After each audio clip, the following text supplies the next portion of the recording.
Thank you sir, thank you very much. ఇప్పుడు ఆంధ్రప్రదేశ్ రాష్ట్ర ఉప ముఖ్యమంత్రి వర్యులు శ్రీ పవన్ కళ్యాణ్ గారిని ప్రసంగించవలసింది.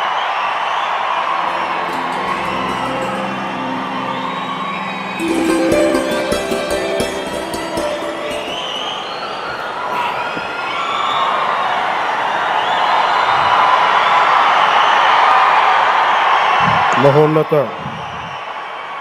భారతదేశానికి యుగ పురుషుడిగా, వికసిత్ భారత్ మహాసంకల్పానికి దూరదృష్టి గల రూపకర్తగా, ధర్మాన్ని, భారతీయ శాశ్వత నాగరికత విలువల్ని పరిరక్షించడంలో ఆచంచల నిబద్ధతను కనపరుస్తూ తన దూరదృష్టి గల నాయకత్వంలో 140 కోట్ల భారతీయుల ఆశయాలకు నూతన స్ఫూర్తినిచ్చి దేశాన్ని అపూర్వ ప్రగతి పథంలో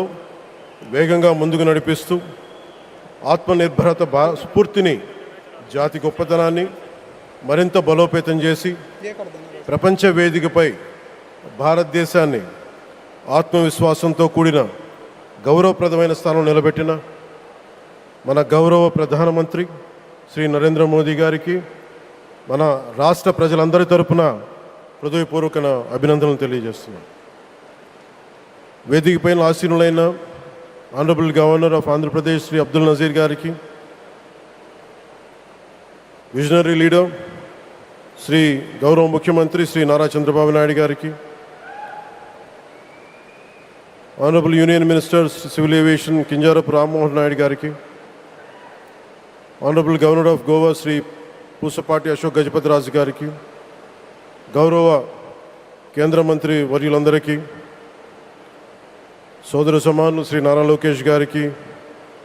ఈ కార్యక్రమానికి విచ్చేసిన గౌరవ మంత్రివర్యులు, పార్లమెంట్